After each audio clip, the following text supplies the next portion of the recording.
noite, amados irmãos. Vamos iniciar o culto solene desta noite cantando um hino, olhando para Cristo, que por sinal é o hino da Ordem dos Pastores Batistas do Estado de São Paulo, escolhido como hino da ordem. Olhando para Cristo, grande autor da salvação, prossigo, pois avisto soberano galardão de Deus, ministro, me revisto do poder do meu Senhor, para servi-lo com todo ardor. 579, irmão Paulo Silva vai nos reger. Nós vamos cantar este hino. Os que puderem, colocar-se de pé.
Carta de Paulo, o apóstolo Paulo aos Efésios, capítulo 4, 7 a 16.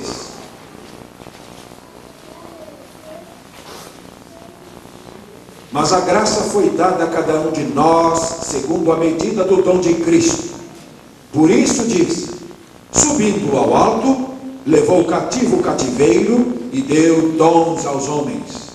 Ora, isto ele subiu, que é senão que também antes desceu às partes mais baixas da terra? Aquele que desceu é o mesmo que subiu acima de todos os céus para cumprir todas as coisas.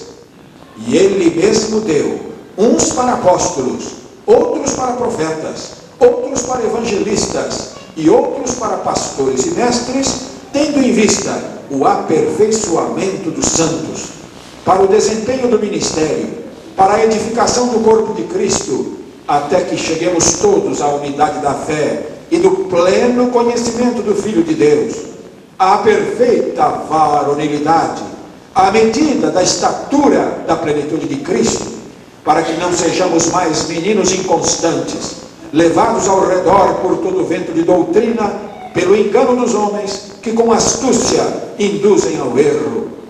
Antes, seguindo a verdade em amor, cresçamos em tudo naquele que é o cabeça, Cristo, do qual todo o corpo, bem ajustado e ligado pelo auxílio de todas as juntas, segundo a justa operação de cada parte, faz o seu próprio aumento para a edificação de si mesmo em amor. Amém. Pai amado, nós te louvamos nesta noite, porque mais uma vez vai se cumprir esta promessa bíblica de que Cristo, subindo ao alto, levou cativo o cativeiro e deu dons aos homens, dando uns para pastores. Nesta noite, na vida prática da tua igreja, na dinâmica da igreja de Jesus Cristo, mais um dom de Deus será ofertado à tua igreja aqui na terra. E nós queremos depender nesta noite da tua bênção, depender desta noite da tua aprovação, depender desta noite da unção do teu Espírito Santo, para que a solenidade desta reunião seja uma solenidade espiritual, uma solenidade agradável aos teus olhos, uma solenidade abençoada e abençoadora. Abençoa o teu servo que nesta noite será investido com esta responsabilidade, receberá da igreja a chamada imposição das mãos do presbitério, consoante o preceito da Bíblia, para que o irmão Noraldino Oliveira Santos continue sendo uma grande bênção para a tua igreja, onde quer que ele se encontre. Dá-lhe saúde física, dá-lhe equilíbrio emocional, dá-lhe lucidez mental, dá-lhe sensibilidade de alma, para que ele seja um ministro segundo o coração de Deus. Com ele abençoa toda a sua família, que seja abençoada, que seja influenciada indelevelmente pelo testemunho, pelo porte, pela presença do teu servo no seu seio. E também aos irmãos todos que estão aqui nesta noite, membros desta e de outras igrejas, que todos estejam nesta hora voltados para este ato de fé, este ato de gratidão e de honra ao nome de Deus. Em última análise, ele representa a continuidade do anúncio do Evangelho na face da terra. Ele representa a continuidade da chamada aos homens à salvação. E representa também o desejo de Deus do crescimento dos crentes, o amadurecimento da igreja, o desenvolvimento da compreensão de Jesus Cristo, até que todos cheguemos a varão perfeito. Nós te agradecemos pela presença de cada um nesta noite e te rogamos que todos nós, de alguma maneira, sejamos abençoados no âmbito deste culto. E nós a ti dedicamos, em nome de Jesus, teu Filho amado e Senhor da igreja, agora e para sempre. Amém. Podem sentar-se, amados irmãos. Com esta devocional, nós queremos abrir o concílio, convidando os pastores presentes a que se desloquem até aqui à frente. E nós iremos, então, determinar quais os ministros que estão aqui hoje, para este ato de imposição de mãos. E, ato contínuo, nós iremos dar as funções ao pastor Manuel Benhur del Valle Filho, a continuidade da função, de secretário que ele já desempenhou no primeiro momento. Não, ele vai apenas dar a continuidade. O orador já está escolhido, que é o pastor que lhes fala, e precisamos indicar o presidente, precisamos indicar um pastor para entregar a Bíblia ao novel ministro, e precisamos de um pastor, será indicado pelo concílio, para fazer a oração consagratória. Então, com os irmãos, a indicação de quem vai entregar a Bíblia, de quem vai fazer a oração consagratória, e de praxe, o presidente do concílio.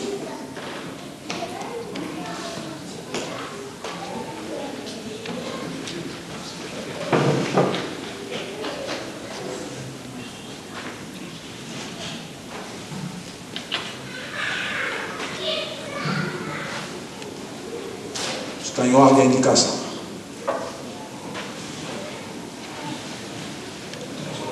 Entrega da Bíblia, oração consagratória e presidência. A presidência já é o irmão. Como presidente do concílio que foi, continua sendo presidente. Eu acredito que eu poderia indicar o pastor José para fazer a entrega da Bíblia. Mas ele é o pastor que ora, consagra. Então, está aí para os irmãos. Oração consagratória.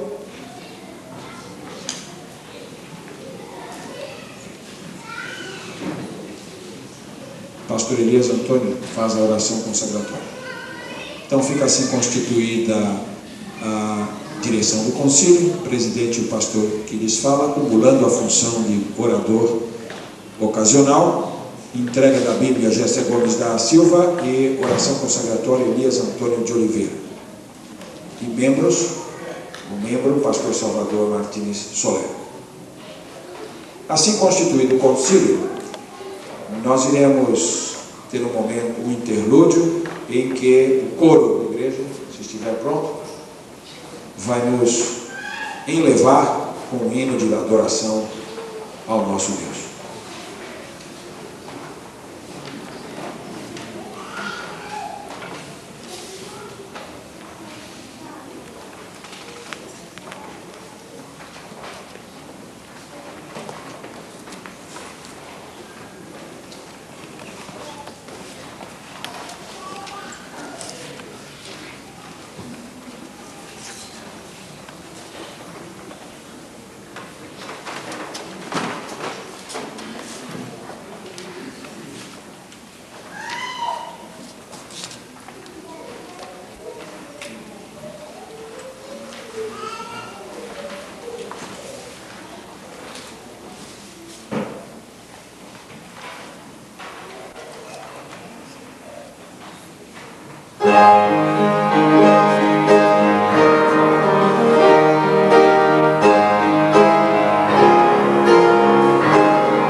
cristãos a tomar lugar à frente conosco.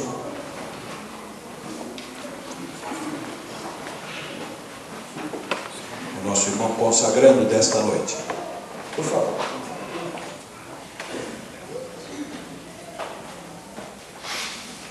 Nós queremos, antes da leitura da ata de exame, identificar os visitantes que estão conosco hoje. Eu pediria aos familiares do irmão Noraldino que se colocassem de pé para que a igreja visualize e conheça a família do querido pastor.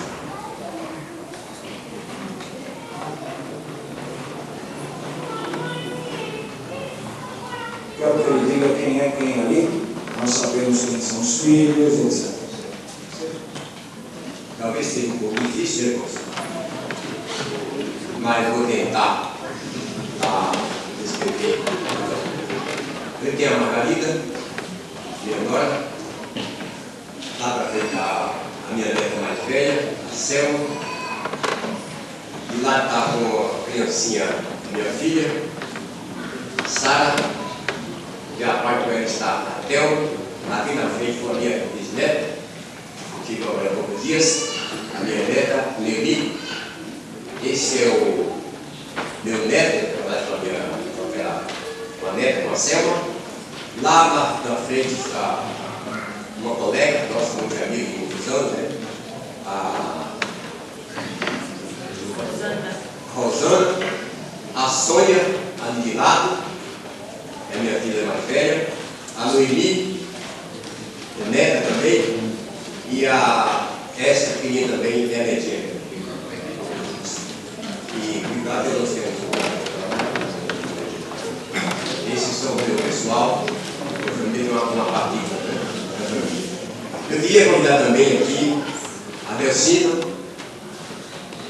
Amanda, Carolina, a dona Laíde, a Rose, são pessoas amigos de muitos anos, porque Deus vai visitar. Tem também aqui um irmão que conviveu comigo há 20 anos, que eu estou sabendo, o pai da nossa felicidade e a minha felicidade, o irmão José Nunes Xavier. Ele está nos honrando com a sua presença, ele e o seu filho. O nome do rapaz é Joaquim. Joaquim. São essas pessoas que. Podem sentar-se, queridos. É um prazer imenso tê-los conosco. E nós perguntamos outras igrejas que estejam representadas aqui entre nós. Igreja Jardim Santa Terezinha, alguém? Jardim Paraguaçu, nossa filha. Irmão do Jardim Paraguaçu, a igrejinha nossa filha. Obrigado pela presença dos irmãos conosco. Vila Nova York, congregação, alguém representando? Mais alguma igreja da região representada?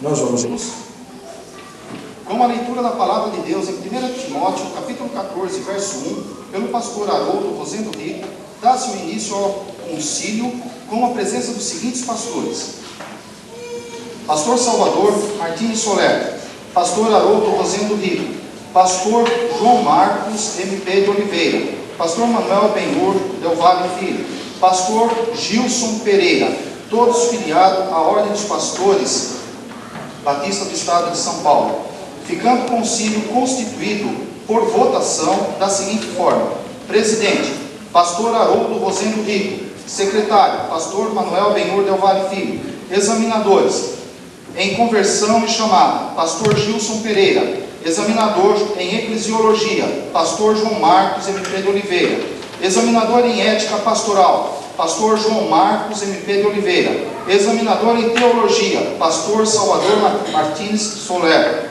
examinador em visão denominacional, pastor João Marcos MP de Oliveira. O pastor Gilson inicia-se com o exame do candidato em conversão e chamada, arguindo sobre sua experiência com o Senhor e vida conversão.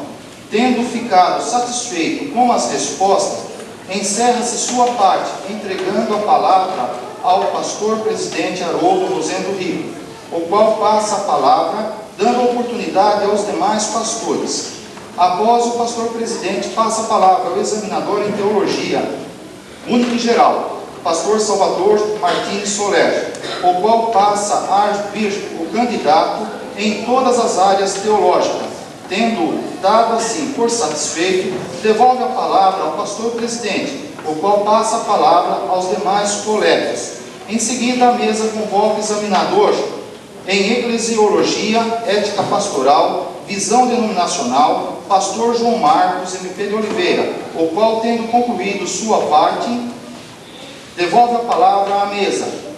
Às 17 horas, o pastor presidente convoca o concílio a se retirar para o gabinete, o qual, em votação unânime, o candidato é aprovado, ficando a sugestão de que o pastor da igreja, Haroldo Rosendo Rico, esteja acompanhando o candidato e dando seu apoio.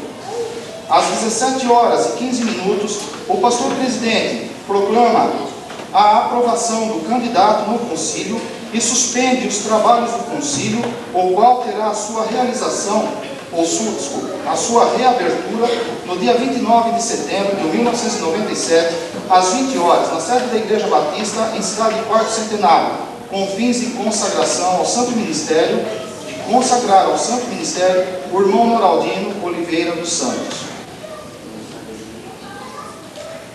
O senhor vai da parte dos irmãos, alguma observação? Está em ordem, não havendo silêncio por aqui.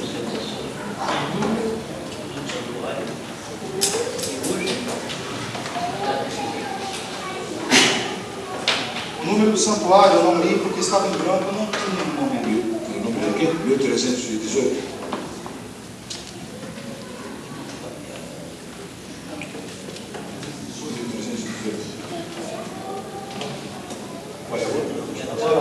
Com a data de hoje, então prossegue na arte de abertura. 27 às 20 horas. Certo? É o que está sendo nós postado. prelúdio, depois eu lhe passo os dados. Prelúdio, hino congregacional. Não sei se você já notou. Sim. Já notou. Isso, com as observações então, com a anuência dos componentes está aprovada conforme lido. Nós vamos então dar continuidade à solenidade do culto, tendo em seguida um solo de irmã Rebeca e em seguida a mensagem da palavra de Deus.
Pois tudo que pedimos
Os irmãos membros da igreja do quarto centenário vão agora formalmente declarar a sua aceitação nos termos da ata do concílio e deliberar o ato consagratório em seguida.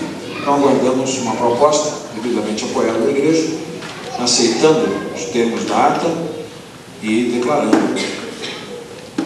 a vontade da igreja de realizar a consagração nesta noite.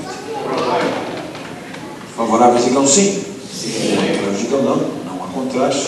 O secretário está ali e tudo lavrará. Eu tenho aqui a ordem dos trabalhos. Então nós vamos prosseguir agora com a meditação da palavra do Senhor. O texto é o mesmo lido na devocional, em Efésios 4.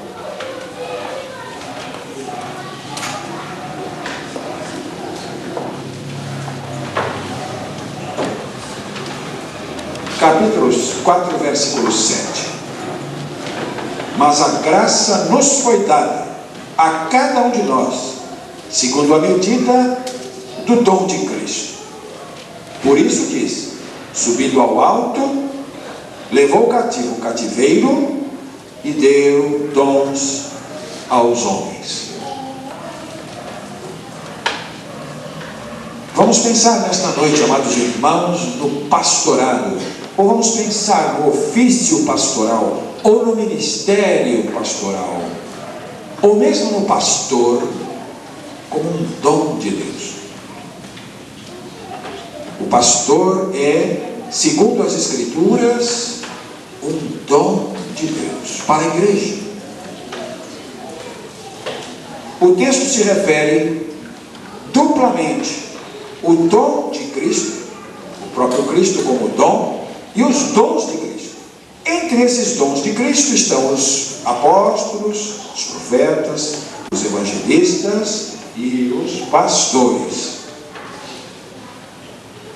Um dom é uma dádiva, um dom é um presente, é um regalo que se concede. No caso aqui, concedido por Cristo, que é o doador de todos os dons, e distribuído pelo Espírito, que é o executivo dos dons. A igreja há de ver, pois, nos seus pastores, dons de Deus. E os pastores hão de se considerar a si mesmos e viver seus ministérios à luz desta verdade, não só bíblica, como sublime, como um dom de Deus para a igreja. Se as igrejas conseguirem vislumbrar nos seus pastores dons de Deus para elas, para a sua edificação, para o seu aformoseamento, para o seu crescimento e maturação espiritual, que são obreiros que estão cooperando com Cristo para preparar-lhe a noiva para as bodas, as igrejas olharão para os pastores com muito mais simpatia, condescendência, acatamento, compreensão e tolerância.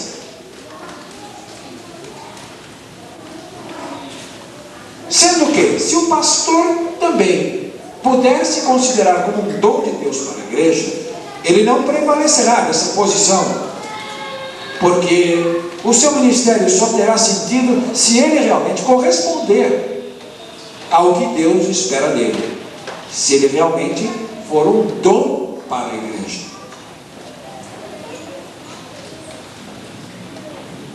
Sublime princípio que há de nortear esta questão nas igrejas de Deus, particularmente as igrejas de Deus que sejam intransigentes em só praticar aquilo que a Bíblia ensina e dentro dos seus termos, porque se este princípio prevalecer, se esse princípio governar o relacionamento pastor-igreja, igreja-pastor, o nome de Cristo será honrado e enaltecido.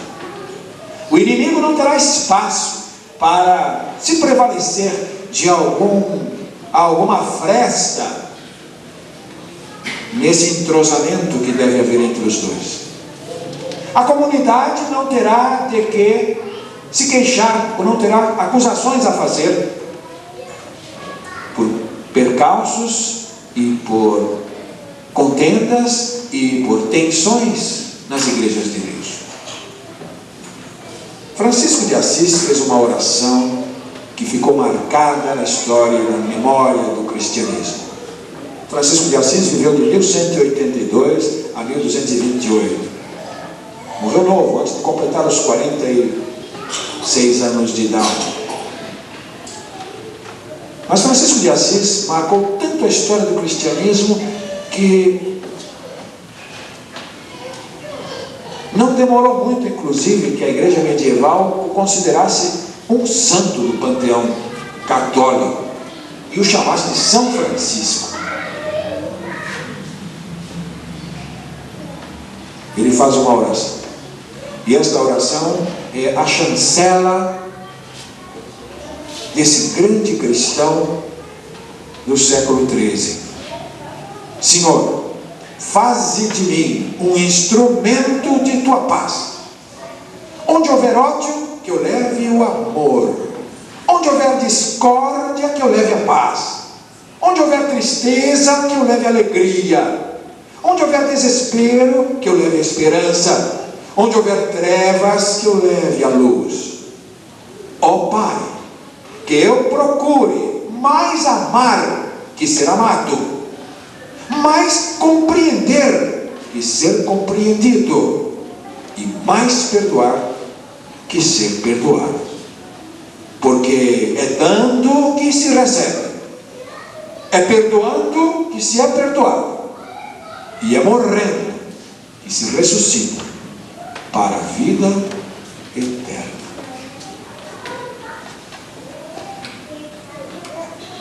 Portanto, senhores, Francisco de Assis não foi um homem poderoso economicamente. Aliás, ele abdicou de todos os bens materiais, inclusive a herança de seu pai, um abastado homem de Assis naquele tempo, comerciante. E Francisco não quis nem mesmo uma roupa, que despiu completamente quando rompeu com a intransigência do seu pai em face de sua fé e resolveu seguir a Cristo. Não fora o bispo da igreja local cobrir-lhe com sua capa e ele ficaria completamente desnudo. E ele disse que fez então um casamento com a pobreza. Então não era um homem de poder econômico. Não se destacou ele pelas luzes do intelectualismo. Não foi o mestre, não foi um doutor da igreja, não foi um filósofo, não foi um teólogo. Nos moldes e padrões humanos, era o que mais inadequado poderia acontecer para influenciar alguém no mundo. Mas Francisco de Assis teve uma obsessão, ou uma paixão. Ele queria se parecer com Jesus Cristo.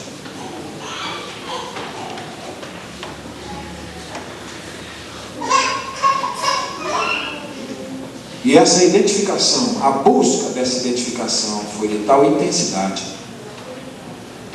que Francisco de Assis trouxe para o cristianismo medieval, que era um cristianismo rotineiro, era um cristianismo ritualista, era um cristianismo de uma tradição rígida, formas rígidas, cerimoniais muito rígidos. Era um cristianismo melancólico e triste. Ele trouxe um cristianismo de alegria, de expansão, de espontaneidade e de serviço. Sua influência foi tão grande que em Roma a preocupação das autoridades era a que poderia levar esse movimento que se desenvolvia ainda dentro do âmbito do catolicismo oficial, mas não estava previsto. Aliás, não podia pregar se não tivesse a licença dos prelados. A autoridade romana o convoca para uma conferência no Vaticano. E tudo indicava que ele seria proibido de prosseguir com suas práticas e suas pregações e a reconstrução de igrejas. E Francisco de Assis vai ao Vaticano e acontece um fato interessante naquela noite que antecedeu a conferência com o Papa. O Papa teve um sonho. E neste sonho ele via a Catedral de São Pedro em Roma rachando para desabar. E no sonho ele vê Francisco de Assis segurando a catedral para não desabar. Este sonho leva o Papa a mudar a sua posição de intransigência e permitir que Francisco continuasse o seu movimento. E poucos anos depois de sua morte, bem poucos anos depois, ele já era declarado canonizado, como era o costume, porque a sua vida foi reconhecida como uma vida singular. Eu diria que Francisco de Assis foi um cristão de verdade dentro da luz que ele teve.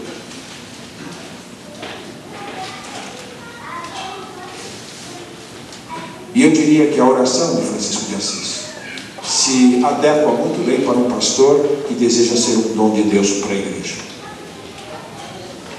Então ele fala aqui que eu quero ser, Senhor, um instrumento de tua paz.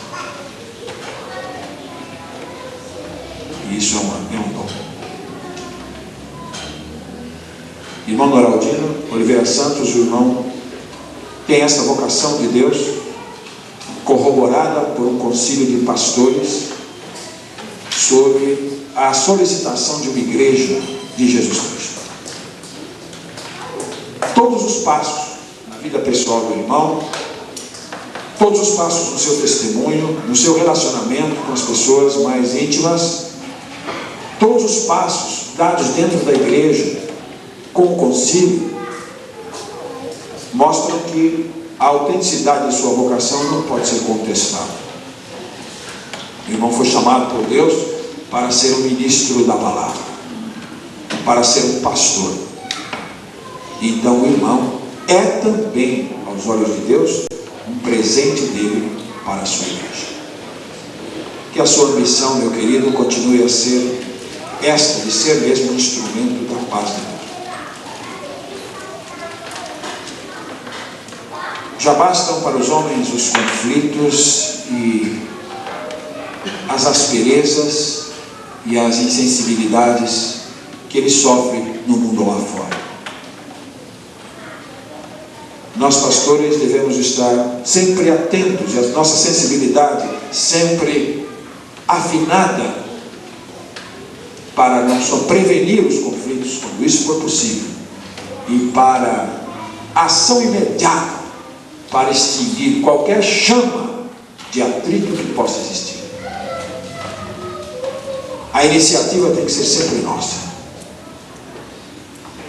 Jamais esperemos que alguém venha se reconciliar conosco. Vamos nós buscar a reconciliação primeiro.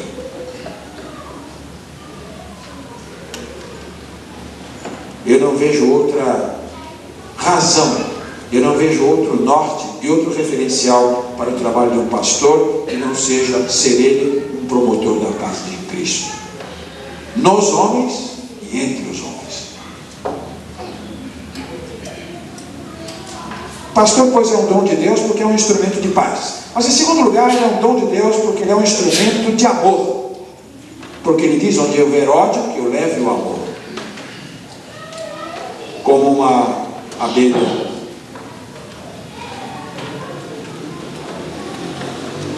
incansável e operosa, vai de flor em flor, buscar o pólen, buscar o néctar, que nós possamos de flor em flor, de coração em coração, levar um pouco deste mel por excelência, que é a maior coisa do mundo, a essência de Deus, o amor. Onde houver tristeza, que eu leve alegria. O mundo é um mundo triste, e a nossa vida muitas vezes é sombreada por momentos muito amargos. Que o pastor, dom de Deus, seja um condutor de alegria para o povo de Deus.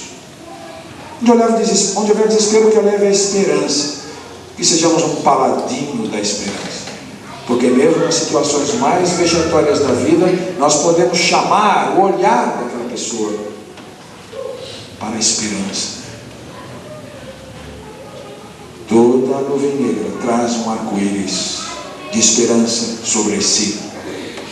E o pastor há de estar habilitado por Deus para levar esta esperança ao coração dos desesperados. Porque existe um Deus que intervém, que socorre e que conduz, e que tudo que Ele faz tem uma finalidade, tem um objetivo. Onde houver trevas, que o leve à luz. Quanta confusão espiritual, quanta dúvida acerca de Deus, e o pastor deve ser aquela pessoa que queira compartilhar tudo que ele sabe de Deus com as pessoas. Esse desejo de transmitir para as pessoas tudo que ele aprendeu sobre Deus. Porque lâmpada para os nossos pés é a palavra de Deus e luz para o caminho. Que eu procure mais compreender do que ser compreendido. Sabe por quê amamos tanto a Deus? Sabe por que Cristo preenche tanto as nossas necessidades? Porque Ele é um Deus de compreensão. É um Deus que nos compreende. E a coisa que um homem mais precisa nos dias de hoje é compreensão. Uma das queixas mais comuns nas pessoas de hoje, às vezes na vida conjugal, entre pais e filhos, é: fulano não me compreende. Então, que eu procure, Senhor, mais compreender do que ser compreendido. Que frase tremenda! E quando nós fizermos isso, estaremos nos assemelhando um pouco a Cristo, o nosso Deus de compreensão.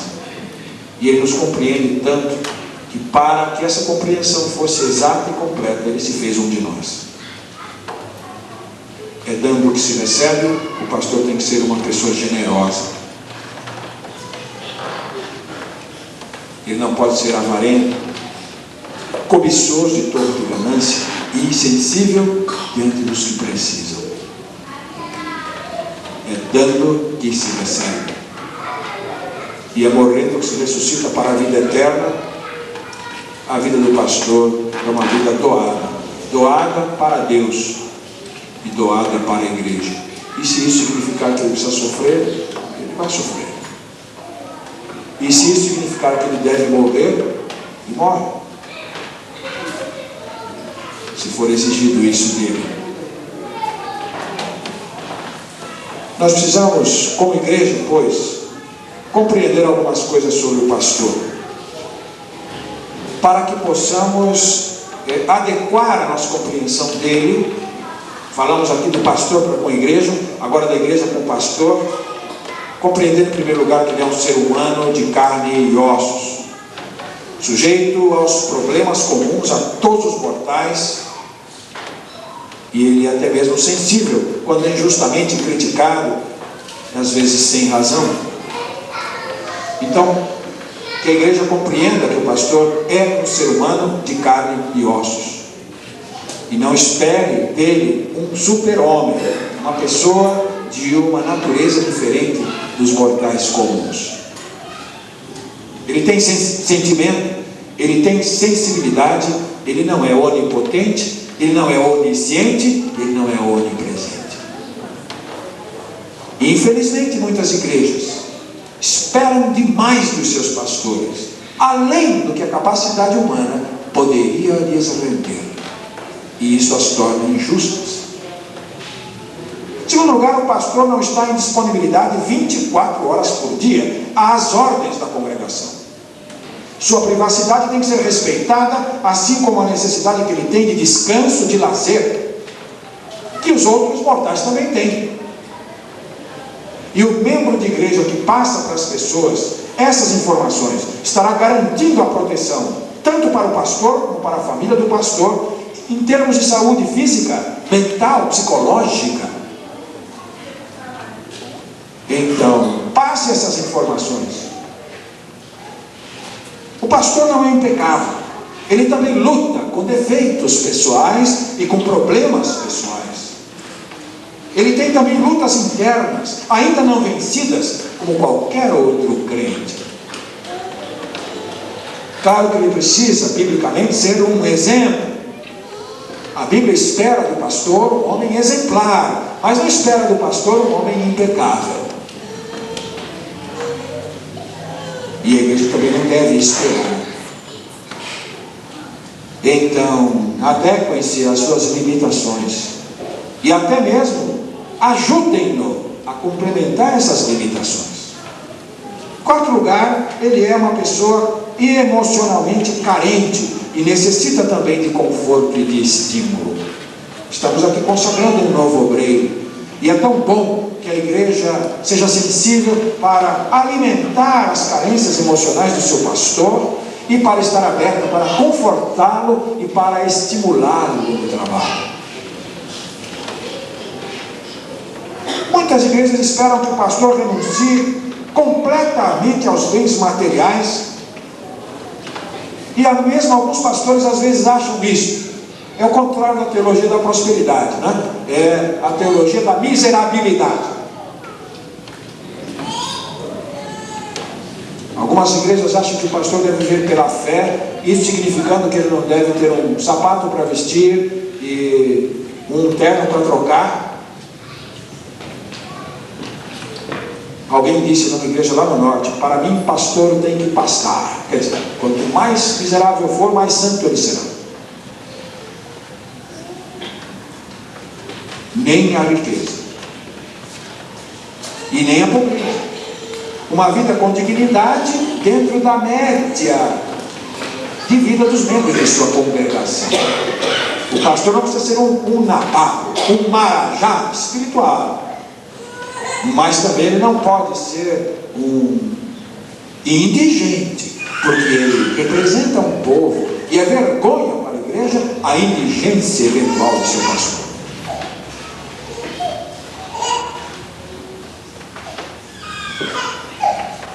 A igreja deve lembrar que o pastor é ele e não sua família.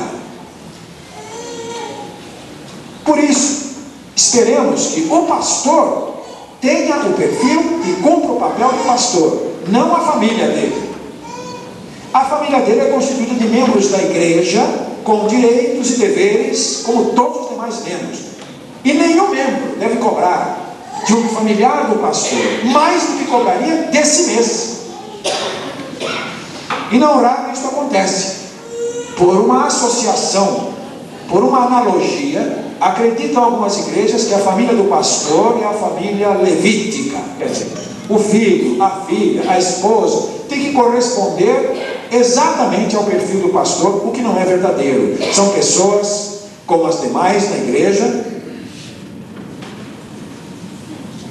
e a igreja não pode cobrar dessas pessoas que sejam mais santas, mais esforçadas do que os demais crentes.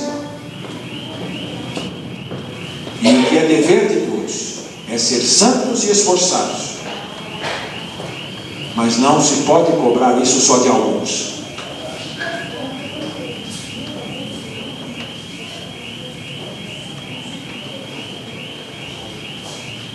Por parte do pastor, ele há de reconhecer os membros de sua igreja como indivíduos, procurar conhecê-los e tratá-los num relacionamento sadio, respeitoso e feliz. O pastor é um líder e, como líder, eventualmente ele precisará manter as rédeas da igreja. Muitas vezes ele terá que intervir energicamente para que a situação não se desgoverne numa pândega. E não raro ele precisará intervir para trazer algum irmão à boa ordem. Mas jamais isso deve redundar num arranhão no seu relacionamento. Ele deve saber separar as coisas devidamente e trazer o irmão à ordem sem desrespeitá-lo pessoalmente. Eis aí o grande segredo, o grande equilíbrio de uma liderança sadia na casa de Deus. Não o mando, não a autoridade pura e simples e fria, mas o tratamento individuado, carinhoso e o respeito que todos lhe merecem, mesmo aqueles que não concordam com ele. Aceitar então o membro como ele é, e não como gostaria que aquele membro fosse, porque Deus nos ama como nós somos. E às vezes o pastor tende a querer mudar alguém para que aquela pessoa se enquadre mais nas suas simpatias pessoais. A outra coisa que o pastor deve tomar cuidado é de não julgar o irmão. Às vezes temos que chegar a alguma conclusão a respeito de alguma situação em que aquele irmão se encontra, mas jamais vamos julgar o valor daquela pessoa ou julgar aquela pessoa. Podemos até não aceitar alguma situação clara, cristalina, que a Bíblia condena. O pastor tem que saber guardar confidências, ser uma pessoa digna da confiança dos seus membros e aquilo que lhe for confidenciado no segredo do gabinete, ou numa entrevista pessoal. Isso deve ser guardado no seu coração com exclusividade. Quando há confiança entre o pastor e os irmãos, a liberdade de repartir os sonhos, a liberdade de contar os problemas e as mais profundas esperanças em quaisquer áreas da vida, a pessoa se sentirá estimulada a se abrir, que às vezes você precisa de alguém para ouvir os seus problemas, mas a confiabilidade é fundamental. O pastor não deve procurar querer exercer controle sobre as pessoas da igreja, muito menos com mandamentos gratuitos e ameaças. Antes ele deve usar o poder do seu exemplo e praticar a suave arte de persuadir os membros de sua igreja. Um pastor pode ser aceito pelos mais insensíveis por meio de sua influência. Alguém disse que uma ovelha é um animalzinho muito bom quando o pastor vai na frente e ela segue.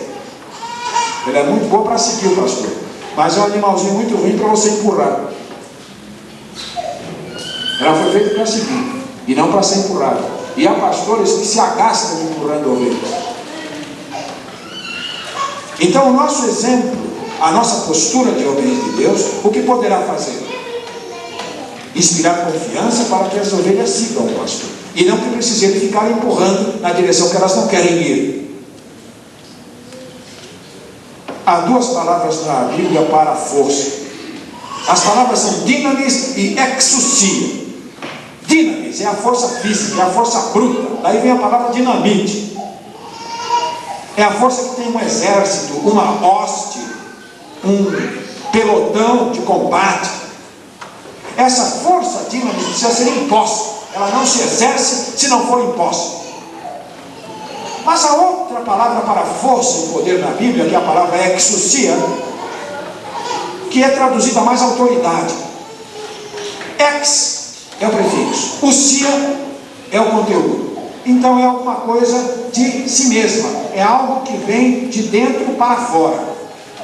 É uma capacidade de influência, autoridade moral. Ex, de dentro para fora, ousia, propriedade daquilo que é de dentro. Então é aquilo que eu tenho no meu mundo interior. É um poder que não preciso impor para ninguém. É um poder que se impõe por si mesmo. Não precisa dar soco na mesa, não precisa elevar a voz, não precisa fazer ameaças. O pastor precisa aprender a ver o melhor nas outras pessoas, porque não existe um ser humano em quem não possamos encontrar boas qualidades. Alguém já disse que completamente bom, só Deus. Completamente maligno, só o diabo. Todos os seres humanos têm aspectos bons e aspectos ruins no seu caráter. Todos nós.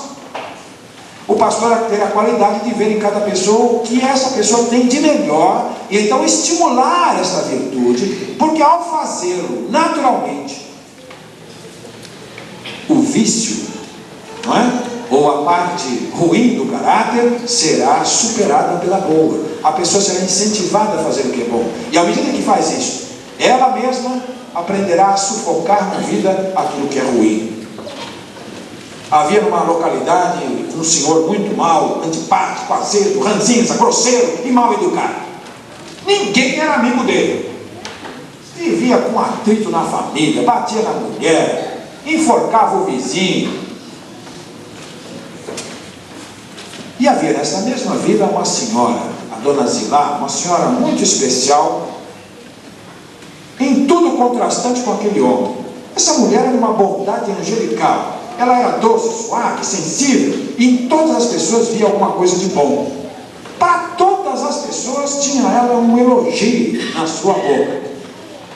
Um dia esse homem perverso morreu, e o povo não sabia se dava os parabéns ou os pêsames para a viúva. E no velório parecia mais um alívio que tivesse morrido. Aí vem vindo Dona Zilá para visitar o corpo, e um cochichou com o outro no velório. Quero ver o que ela vai dizer desse cidadão aí. Desse não vai achar nada. Aí quando ela chegou e se aproximou do caixão, olhou bem no rosto do cadáver ali, todos pararam, as conversas paralelas, e ficaram atentos. E Dona Zilá fez uma cara triste e disse assim: ah, seu Zezinho, que pena que o senhor morreu. O senhor assobiava tão bem.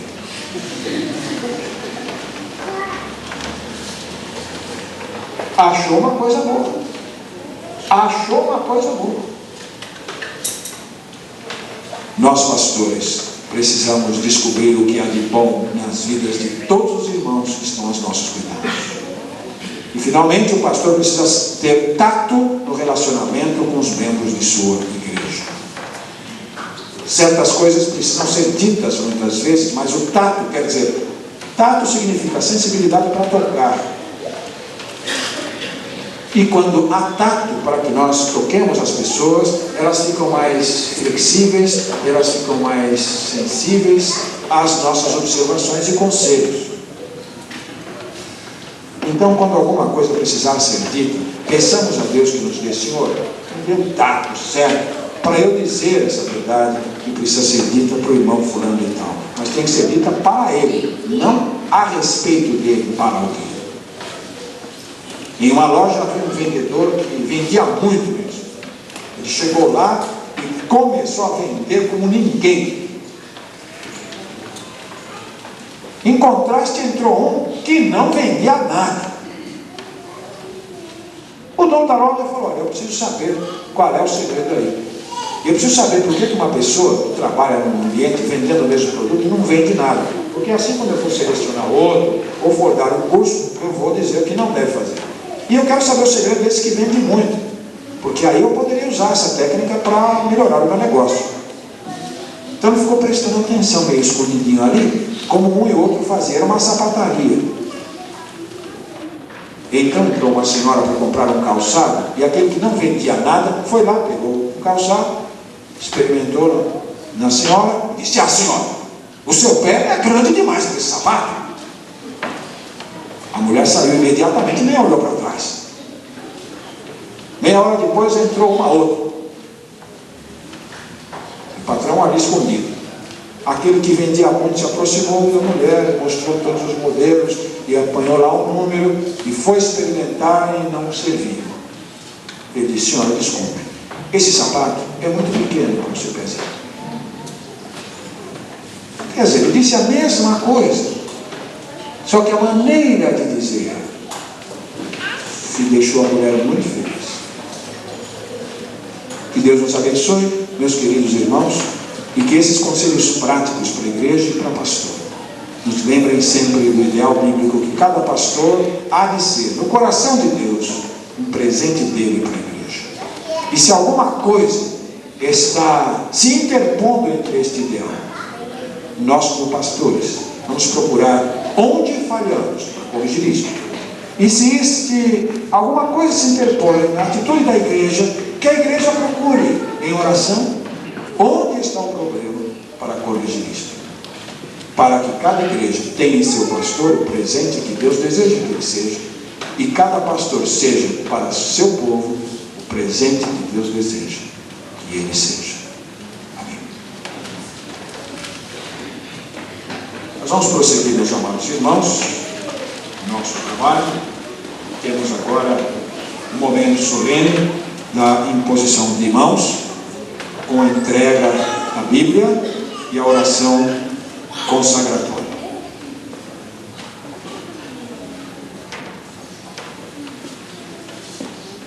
Elias, deixa eu passar. Aliás, quem vai dar a Bíblia, já fique com a Bíblia. Isso será dado depois da consagração. Nós iremos lá para a frente. O candidato vai se pôr de joelhos de frente para a congregação. A congregação se colocará em pé. E o irmão pastor Elias Antônio de Oliveira vai proceder à oração consagratória.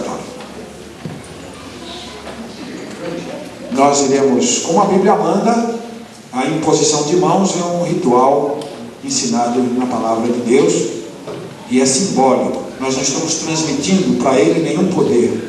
Nós não estamos fazendo nenhuma mágica ao colocar as mãos. É um ato simbólico, puramente simbólico, que formaliza a função pastoral do irmão Noraldino a partir deste momento, perante a Igreja de Deus. Coloquemos de pé.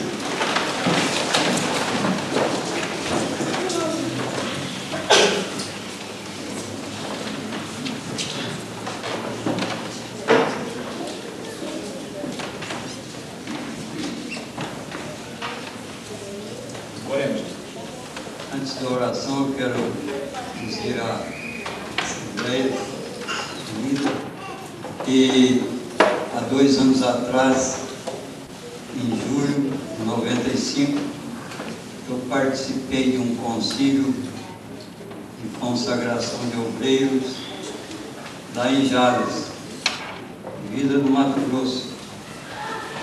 E tive o privilégio de ser nomeado para conduzir a oração consagratória daquele candidato, irmão, e ele foi pastorear um grande rebanho na cidade de Fernandópolis, cidade de mais ou menos 100 mil habitantes, igreja média.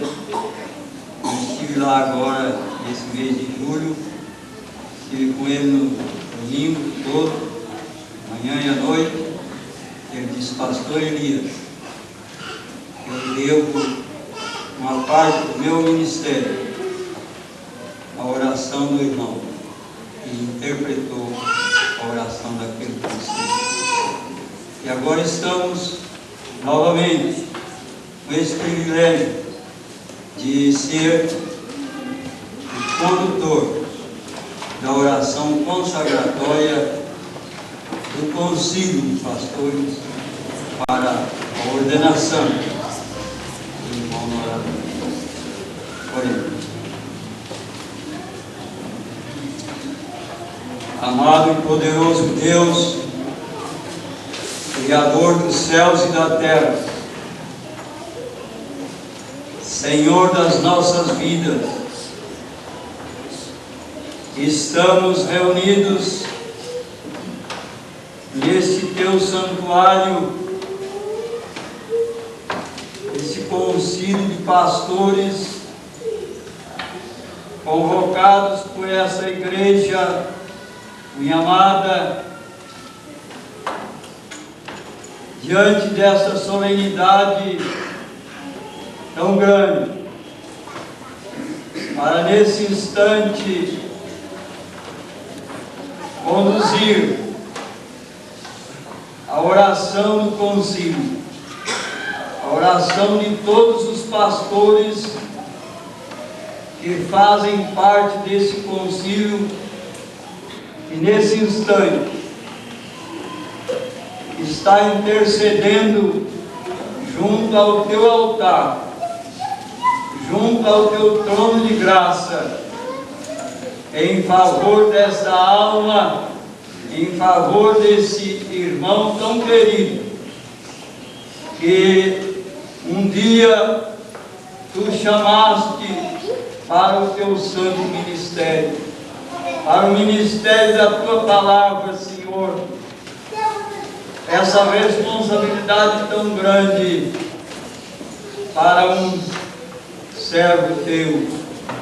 essa responsabilidade também acompanhada de grandes privilégios, porque, Senhor, esse teu servo, irmão Noraldinho, esta noite está recebendo a ordenação, a ordem para fazer parte, a partir de hoje, do Ministério da Palavra, para fazer parte, Senhor, como um dos pastores da Ordem dos Pastores do Estado de São Paulo e da Ordem dos Pastores do Brasil. Ele, Senhor Deus, está disponível para, a partir desta data, ser convocado por Ti para conduzir o rebanho do Senhor. Qualquer rebanho que Tu confiares do Teu servo, ó Senhor, nesse instante que ele está sendo consagrado, que ele tenha sabedoria dos altos céus para conduzir cada vez melhor o rebanho que lhe for confiado. Nosso Deus, que ele seja realmente o intérprete da Tua palavra para o rebanho, seja ele o grande pregador para o rebanho, que todo o rebanho seja edificado com a palavra do Teu servo no culto da Tua igreja, Senhor. Nosso Deus, que o Teu servo seja guardado, protegido, amparado e orientado pelo Teu Santo Espírito, Senhor. Nosso Deus, nosso Pai, que jamais alguém possa atentar contra o escolhido do Senhor. Ai daquele que atentar contra este escolhido que Tu escolheste para esta obra tão importante na Tua causa santa nesse mundo. Nós oramos nesse instante, em nome do Senhor Jesus Cristo. Amém. Amém.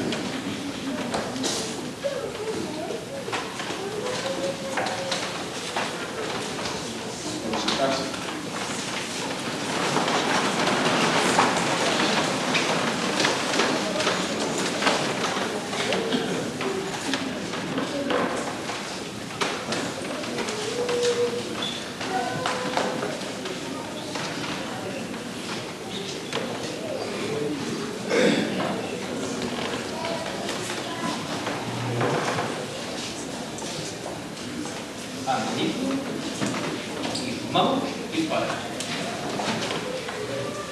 Isso posso dizer com muito amor, clareza e firmeza na pessoa de Jesus. Quero passar nesse momento a mão do meu querido irmão e pastor, colega, a Bíblia Sagrada. Pastor Noraldinho, este livro que sempre de capa o que é ele falado, interpretado pela sua boca, na orientação do Espírito Santo. Dirija-se por ele, como o irmão tem se dirigido até agora, mas agora com uma responsabilidade muito maior. São estes os votos diante desta igreja, com a responsabilidade naquilo que for possível, ajudá-lo a conduzir para a cultura das pessoas.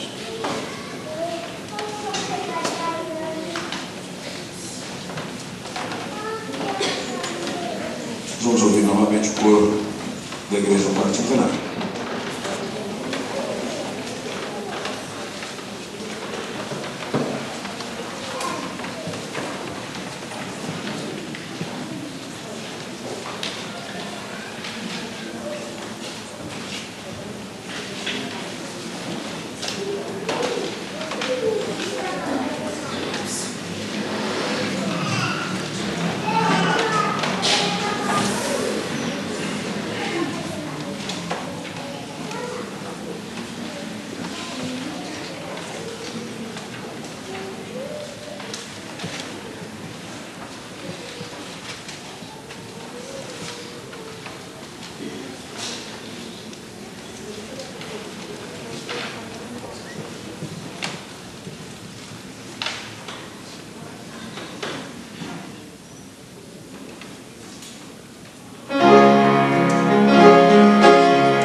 Queremos agradecer a todos os presentes, estamos encerrando e antes mesmo do encerramento, queremos que todos os presentes não vão embora sem participar conosco de uma recepção.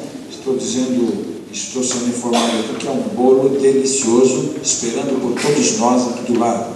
Então ninguém vai embora sem um pedacinho de bolo, um refresquinho de congratulação com o pastor Noraldinho. Nós iremos agora permitir que ele fale e depois encerraremos então o concílio e com a bênção apostólica seremos despedidos por ele mesmo. Primeiro uma palavra do novo pastor.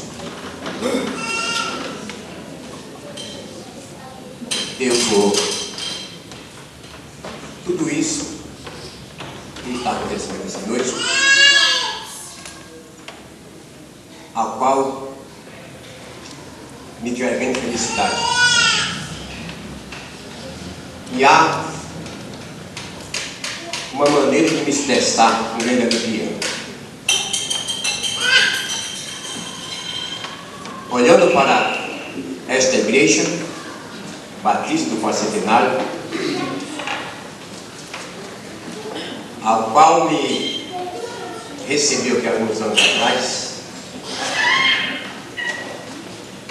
e tem me tratado com tanto carinho, que eu, ao olhar para mim mesmo, acho que eu sou digno do que recebi dos irmãos. Ao ponto em que hoje eu me sinto verdadeiramente honrado. Esta honra não seja por orgulho material, mas que seja um grande prazer espiritual. Me lembram, irmãos, desde que no primeiro dia em que entrei nesta igreja, há 20 e tantos anos atrás, quando o pastor Haroldo apossou-se aqui do pastorado dessa igreja. Confesso para os irmãos que naquela noite eu estava contristado, porque o meu desejo era que o pastor Haroldo ficasse na Igreja Batista de Vila Primavera. E vou dizer para os irmãos, orei pedindo a Deus que ele não viesse. Mas a Bíblia é a grande realidade, né? Os nossos pensamentos não podem ser como os pensamentos de Deus. Hoje no meu lar, muitas vezes eu pensando como Deus faz as coisas, como a gente não espera, né? Segundo o seu querer. Ao correr dos anos, desligamos mais ou menos quase 8 anos sem ver um ao outro. E um dia eu senti uma saudade muito grande. E vindo de uma congregação que dirigia a Rádio Vasconcelos, disse, vou passar na Igreja Batista para rever o meu velho amigo. e tinha terminado a escola bíblica dominical naquele momento. Nós nos encontramos, parecia que nós estávamos convivendo. E ali, irmãos, eu tinha sempre o desejo de estar com os irmãos, ouvir a mensagem que muitas vezes eu tive a oportunidade de ouvir, e quanto me satisfez. E ao correr dos anos, Deus permitiu que eu aqui chegasse para ser membro dessa igreja. Ao chegar, as pessoas que eu conhecia aqui eram da família do Barbeirinho, já falecido, família do pastor Haroldo, a irmã Sueli, com seu esposo, seus filhos, e o irmão Jeremias com a Maria. Nem a esposa e os filhos não conheciam. Mas eu confesso aos irmãos que eu me senti tão feliz junto com os irmãos. Um dia eu trouxe a minha filha, ela está ali, e ela participando do culto aqui, disse: pai, o senhor acostumou tão fácil a receber? Eu falei: olha, eu já estava acostumado há muitos anos. E eu digo aos irmãos que eu me sinto muito feliz com os irmãos. Não sei se de minha parte já contristei alguns dos irmãos. E o que eu posso dizer é que dos irmãos, para mim, eu tenho sentido só alegria e felicidade. E hoje, para mim, é uma noite de grande satisfação. Eu gostaria de ter conduzido todos os meus filhos. Eu falei para os irmãos aqui, eu tinha uma família muito pequena, era 11 filhos. Faleceu um agora, vai fazer 2 anos, e temos 10 filhos. Irmãos, e graças a Deus, nós temos uma ótima relação de pai para com filho e de filho para com pai. Nós não temos nada que nos contrarie. Hoje eles estão aí, a partir já filhos, noras, netos e bisnetos. E eu me sinto feliz com isso. Eu peço, irmãos, à igreja que, em nome de Jesus Cristo, continue orando por mim, para que eu possa continuar sendo mais humilde do que sou. Eu preciso de ser humilde. Porque se a humildade continuar dentro da minha vida, eu sei que o amor para os irmãos permanecerá sobre mim. O meu muito obrigado a todos. A igreja, a sua presença, os irmãos que nos visitam, porque não visitam ainda meus filhos, netos e bisnetos. Que Deus abençoe e que nós possamos, a partir desse momento, que seja dobrado a minha responsabilidade para a igreja de Deus, para com meus amigos e para com a minha família. Então nós concluímos o trabalho do concílio e declaramos resolvido neste ato. Nós iremos ter a bênção apostólica pelo pastor Ronaldinho Santos, e os irmãos aguardem a nossa chegada ali. Eu sei que os irmãos querem abraçá-lo, e depois, em seguida, vamos para o bolo, parte social, que queremos todos lá, ninguém vai embora, hein? Por favor. A graça de nosso Senhor e Salvador Jesus Cristo, que o amor de Deus Pai, a comunhão confortadora do Espírito Santo, ser com todo o povo de Deus, hoje e eternamente. Amém. Obrigado a todos os colegas que participaram conosco. Nós vamos com o candidato na praia.